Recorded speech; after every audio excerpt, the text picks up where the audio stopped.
¿Alguna vez has notado cómo a veces las personas más silenciosas en una habitación son las que más tienen que decir? Con Laura fue así. Llegó sin fanfarrias, sin recomendaciones exageradas, sin ser el centro de atención.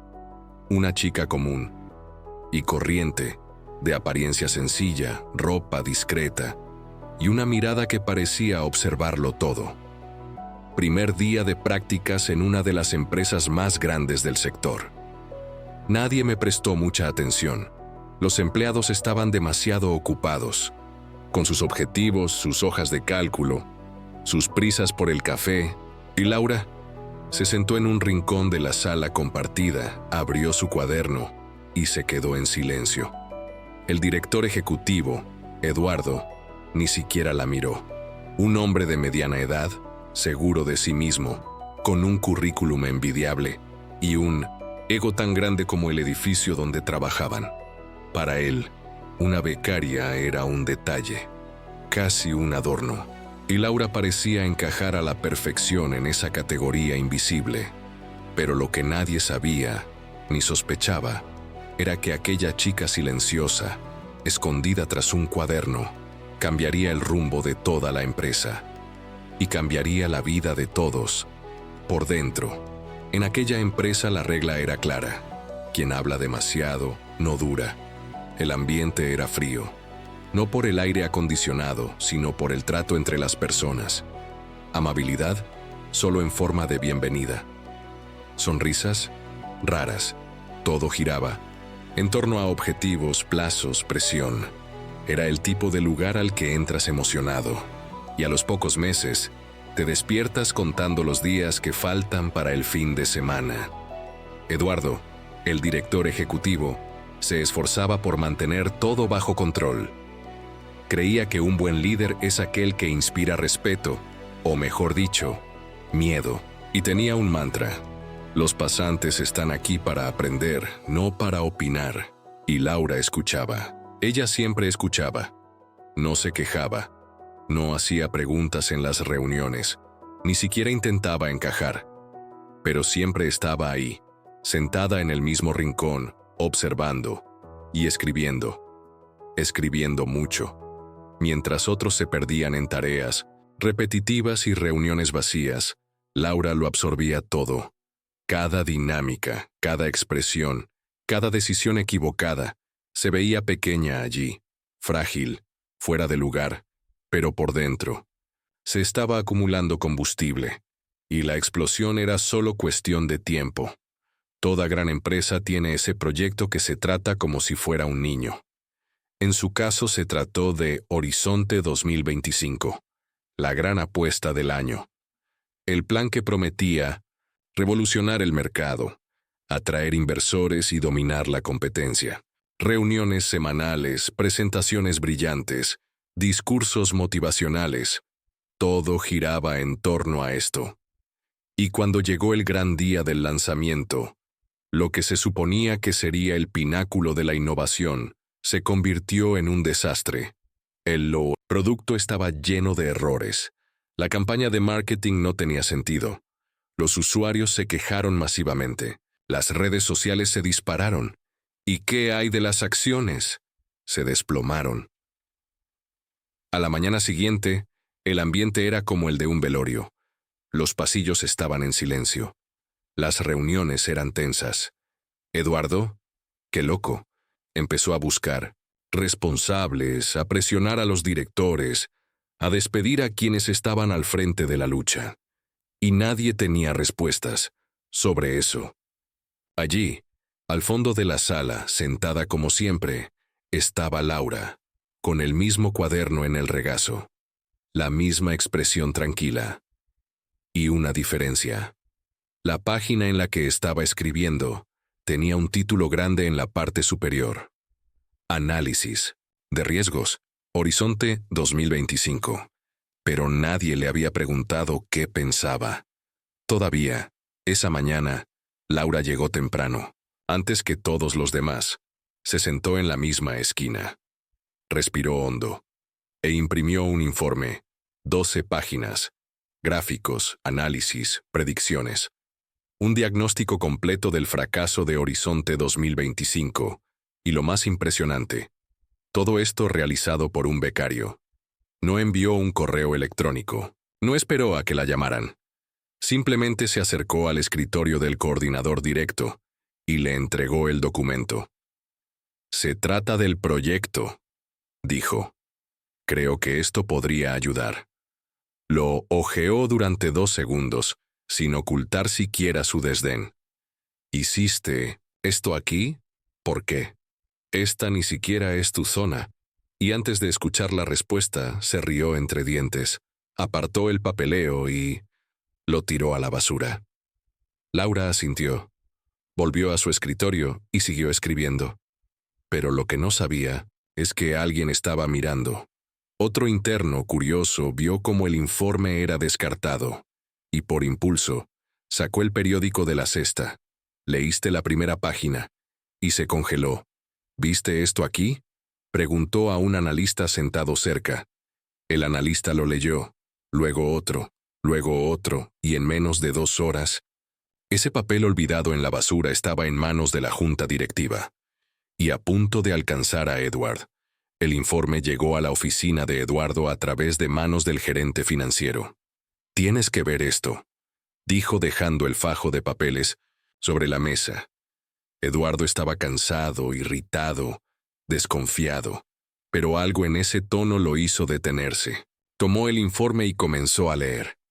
En la primera página, un resumen ejecutivo claro y directo.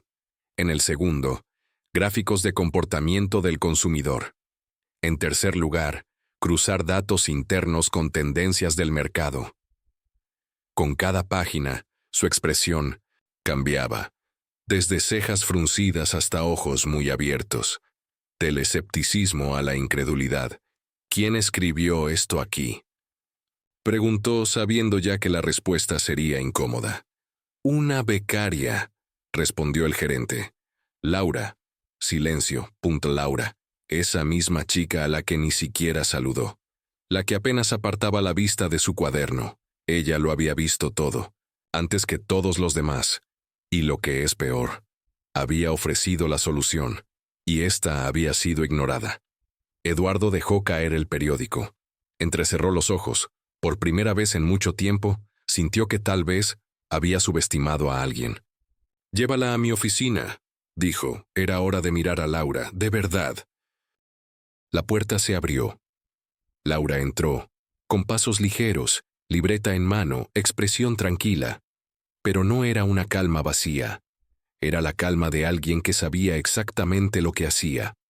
Eduardo estaba detrás del escritorio, con los brazos cruzados, y la mirada fija en ella. Por un momento, solo silencio.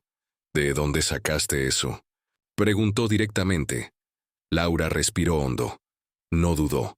Observé los procesos, analicé datos internos, corroboré informes públicos con las tendencias del mercado, probé hipótesis, simulé escenarios, sin arrogancia. Sin duda, Eduardo se quedó en silencio durante largos segundos. Esperaba tartamudez, inseguridad y tropiezos, pero encontró firmeza. La chica que había ignorado durante semanas estaba allí, enseñando. «¿Por qué no dijiste nada antes?», preguntó intentando comprender. «Porque aquí nadie escucha a los pasantes», respondió. Simple. Cierto. Cortante, Eduardo se recostó en su silla. Por primera vez, la miró no como un número, no como un puesto subalterno, pero como alguien que tiene algo real que ofrecer. En ese momento, algo cambió. Y el camino, en la empresa, y en él. Laura no era una más. Era la pieza que faltaba, la que él nunca había visto. La semana siguiente, todo empezó a cambiar. Las ideas de Laura, antes ignoradas, ahora estaban sobre la mesa de reuniones. Sugerencias para ajustes operativos, rediseño de procesos, reformulación de productos, un nuevo enfoque para la comunicación con el público. Y no era teoría, era práctica. Claro, aplicable. Al principio, algunos directores la miraron con desdén. «Solo es una becaria», murmuraban. Pero El mismo Eduardo, que ni siquiera se había fijado en ella, ahora se esforzaba por escucharla y defenderla. Él sabía lo que tenía en sus manos. Laura empezó a participar en reuniones estratégicas, todavía con su libreta en la mano, pero ahora con voz. ¿Y los resultados? En pocas semanas, la empresa se estabilizó. En 2 meses, volvió a crecer. Su reputación se recuperaba. El producto, antes criticado, ahora era elogiado. En los pasillos, los empleados comenzaron a comentar: ¿viste lo que hizo esa chica? Sí, quizá deberíamos escuchar más a los becarios. Laura no buscaba aplausos, ni protagonismo. Solo quería ser escuchada, y ahora era la voz más respetada de la empresa.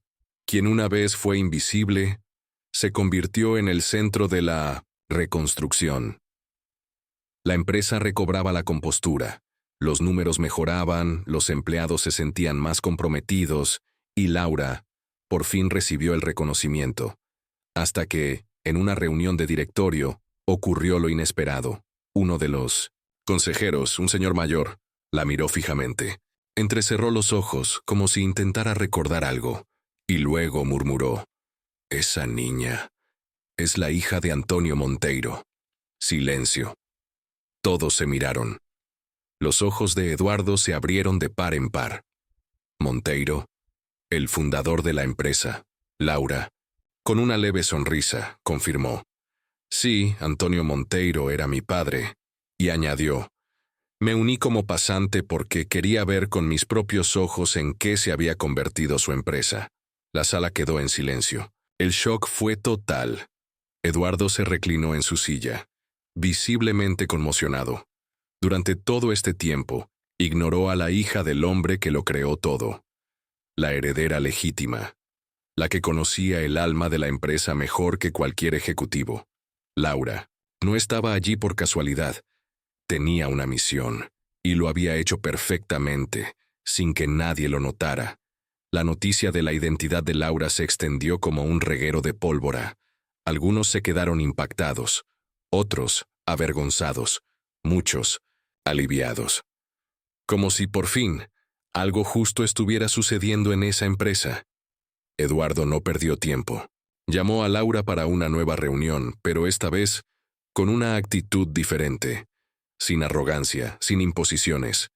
«Quiero que asumas un puesto en la junta directiva, con carta blanca para cambiar lo que consideres necesario», dijo. Laura se quedó en silencio por un momento. Pensativa. Ella pudo decir que sí. Y eso fue todo. Pero miró a su alrededor. Pensó en todo lo que había visto y oído desde el primer día.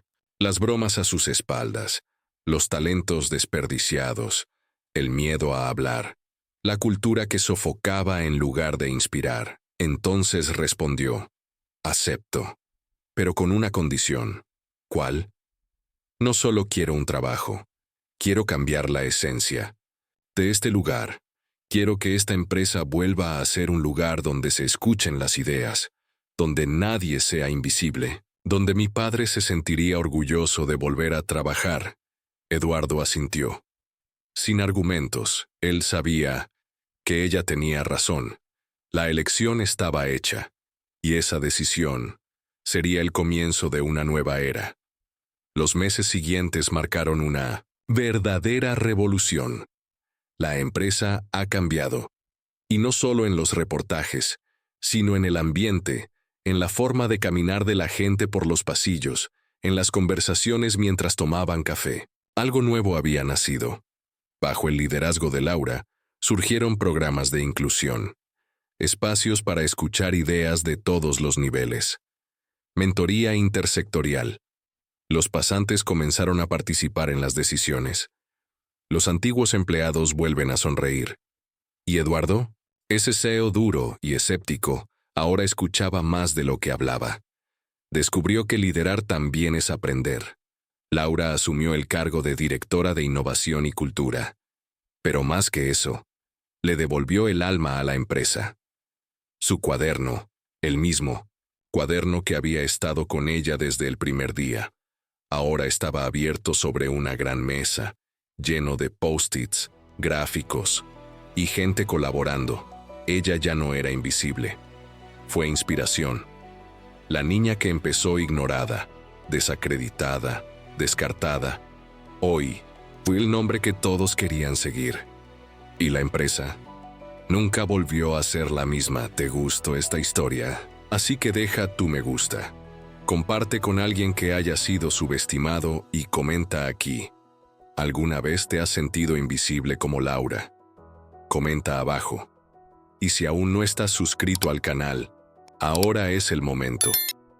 Pulsa el botón, activa las notificaciones y acompáñanos a más historias como esta, llenas de giros, superación y transformación. Nos vemos en el próximo video.